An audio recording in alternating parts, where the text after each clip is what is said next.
Ladies and gentlemen, welcome back to Global Pulse News, where no hidden video escapes our radar.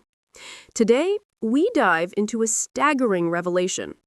The Analani CCTV footage inside MBC-TV capturing the forced removal of George Kasakula to deliver a public apology. In case you think this is sensationalism, think again. This is live recorded evidence raising urgent questions about power, media integrity, and accountability in Malawi. Over the next 10 segments, we dissect 10 raw, jaw-dropping revelations drawn from that footage and surrounding reports. Each fact is weighed equally, each one lifting a corner of the stark drama. Buckle up. We're about to take you behind the screens, behind the doors, behind the lies. Let's begin. In many political dramas, denial is the first act. Here, it fails, because the CCTV footage exists in full clarity. Multiple sources now circulate segments of video showing interior views of MBC premises, corridors, offices, and the live studio, allegedly capturing the intrusion. This is not hearsay or a leaked snippet. It's full CCTV that cannot easily be dismissed. The fact of its existence forces skeptics and deniers into tricky territory. Either deny the camera system itself or confront what's on tape. In Malawi's media ecosystem, where control of narrative is prized, a raw video like this is a dynamite. And if you think the recording is blurry or ambiguous, you'd be wrong. The clarity is high enough to see faces, movements, and forced directions. That means no backtracking. People involved are on record. Contrast this. Many coups or forced apologies happen behind masks or in darkness. Not here. Those who stormed MBC offices aren't nameless extras. Some are being named. Regional youth DPP cadets, local party foot soldiers turned showrunners. Names such as Yona Malunga, Stone Wamadi, and Christopher Jana have surfaced in reportage and local social media chatter tied to the footage. Their claimed affiliation with the DPP gives a political stamp to the act. So this is not random hooliganism, not a rogue student revolt, not somebody thought it was funny. This is people showing up publicly with affiliation and pressing their agenda into a national broadcast. Recognizing who they are raises stakes. This is organized, not accidental. One can't just walk into a broadcasting headquarters and take over a studio unless someone unplugs or opens doors. According to reports in the footage's path, security layers and protocol at MBC appear compromised. The intruders move in freely, past corridors, into restricted zones, toward the live desk. That cannot happen without internal cooperation or key credentials. In some frames, doors are open. In others, guards are passive or distracted. The suggestion, someone inside facilitated it.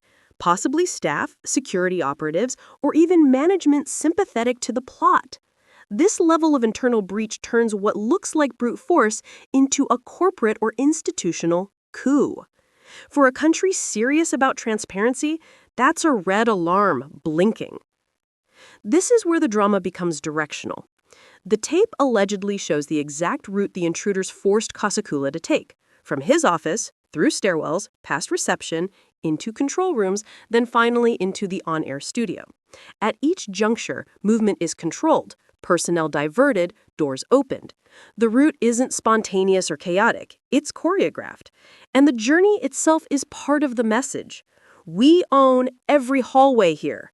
For viewers, that means this wasn't a last-minute storming, it was a walk through the building under escort. That matters, because it signals authority, not desperation. In broadcast terms, even before the on-air part, the route is part of the broadcast's script. Once inside the live studio, Kasakula was compelled to speak, to issue a public apology. That apology wasn't optional.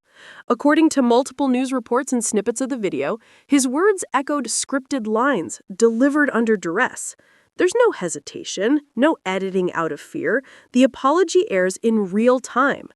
Reporters contend that someone off-camera is occasionally heard prompting or whispering instructions.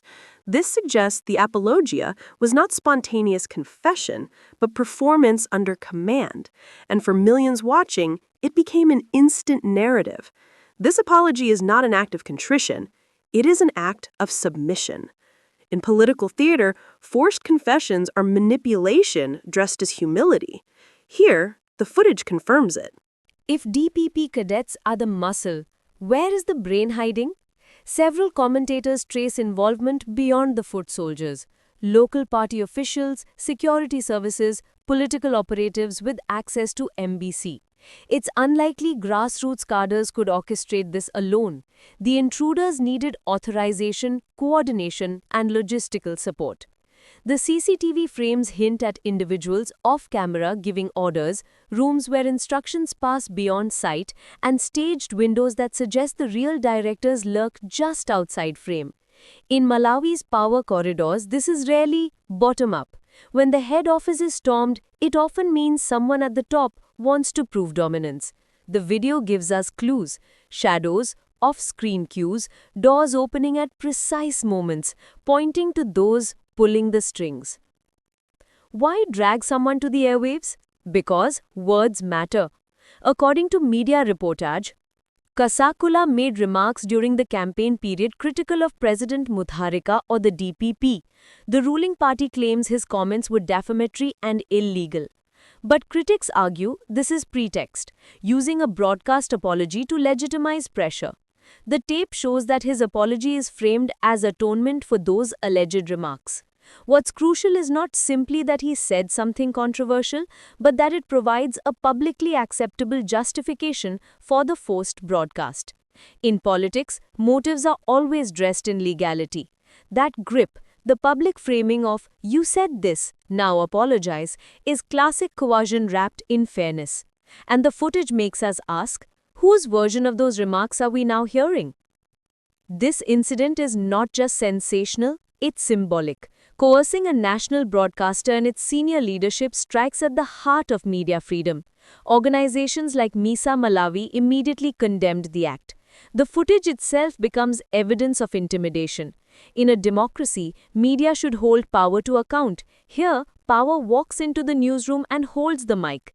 That chilling imagery sends a warning. No outlet is safe, no anchor untouchable.